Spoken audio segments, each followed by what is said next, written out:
नमस्कार दोस्तों। मन के हारे हार और मन के जीते जीत, ये उक्ति तो सभी ने सुनी होगी। पर फ्रेंड्स, क्या हम इस उक्ति के लिए अपने आप को जिम्मेदार ठहराते हैं? क्या हम मानते हैं कि सच में मन के हारने से हार हो जाती है और मन अगर जीत लिया जाए तो हमारी जीत होती है? नहीं, बिल्कुल नहीं, हम नहीं मानते। मैं डॉक्टर कपिला राठौर, मनोचिकित्सक, आप सभी का हार्दिक स्वागत करती हूँ।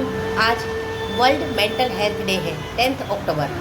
तो इस दिन को हम अपने मन को कैसे विकसित करें, अपने मन के लिए कैसे कार्य किया जाए, और WHO ने जैसे बताया है कि हम सोचिए, तो ऐसा कहा जाता है कि 90 to 95% अगर बीमारियाँ पहले साइकी अपने दिमाग में आती है, फिर सोमा अपने शरीर में आती है। तो इस तरीके से क्यों अपने शरीर में ये बीमारियाँ आती है?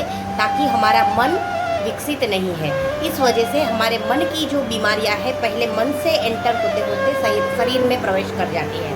तो बहुत सारी ऐसी लाइफस्टाइल डिसीज़ है, जिसे डायबिटीज़ कहा जाए, ब्लड प्रेशर कहा जाए, थायराइड कहा जाए, और ऐसी मेडोस्विटा यानी कि ओबेसिटी, और भी ऐसी बहुत सारी बीमारी है जो आजकल बहुत ट्रेंडिंग है, कहा जाए कोलेस्टेरॉल है। तो इस तरीके की हार्ट के रिलेटेड बीमारियां भी जो भी है, तो वो पहले अपने मन में आती है, और मन के बाद वो एंटर करते ही अपने शरीर में वो घर कर जाती है, और शरीर को उसको घर बना लेना है। इस वजह से वो शरीर में ही रहती है। तो क्या करना है फ्रेंड्स? हमें करना है आज के दिन एक प्रण कि वर्ल्ड मेंटल हेल्थ डे 10 अक्टूबर के दिन मैं एक ऐसा प्रण करती हूँ कि मैं अपने मन को विकसित करती जाऊँगी। मैं अपने मन को एक ऐसा स्ट्रॉन्ग पायोनियर बनाती जाऊँगी कि जिस वजह से मेरे मन से कोई भी फिल्टर होकर अंदर एंटर न कर पाए, चाहे वो बीमारियां हो, चाहे वो नेगेटिव थॉट्स हो, चाहे वो किसी के लिए हुए घाव हो। तो इस तरीके से अपने मन को स्ट्रॉन्ग करें, और इस स्ट्रॉन्ग मेंटल बॉडी से हमारे मन का विकास होता है। फ्रेंड्स, हमारा जो शरीर है अन्नमय कोश से बना है, और शरीर से धीरे धीरे हम ऊपर विकसित होते हैं, तब हमारा प्राणमय कोश आता है, और उस कोश से भी ऊपर जो है वो हमारा मनोमय कोश है। तो शरीर का मतलब कि अन्नमय कोश से, प्राणमय कोश से, मनोमय कोश से अगर हम आगे बढ़ जाते हैं, हम अपने मनोमय कोश को विकसित कर लेते हैं, कल्चर कर लेते हैं, तो मनोमय कोश से आगे बढ़कर ही हमारे विज्ञानमय कोश तक पहुंचते हैं, और विज्ञानमय कोश से ही हमें जाना है आगे आनंदमय कोश तक। तो फ्रेंड्स, ये पंच कोशों का बना हुआ जो शरीर है, उस शरीर पर काम करते ही हम अपने आप को आगे बढ़ा पाएंगे, हमारे मेंटल बॉडी को विकसित कर पाएंगे।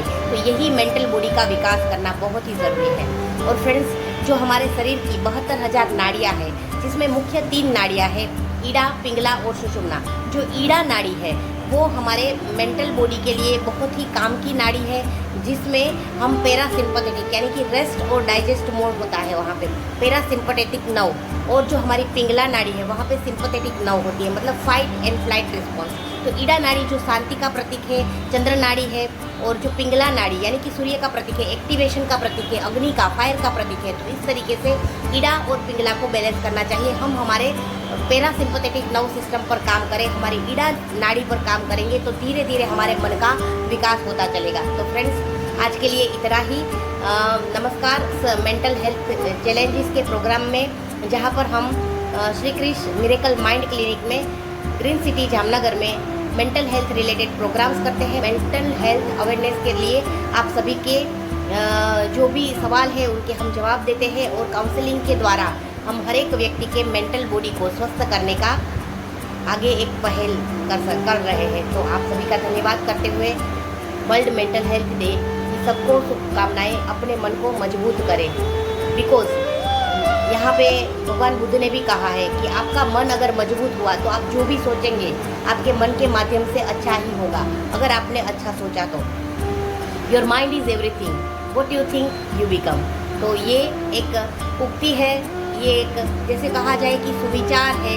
अपने दिमाग में फिट कर लीजिए, बिठा लीजिए, और अपने मेंटल बॉडी को स्वस्थ कीजिए। धन्यवाद।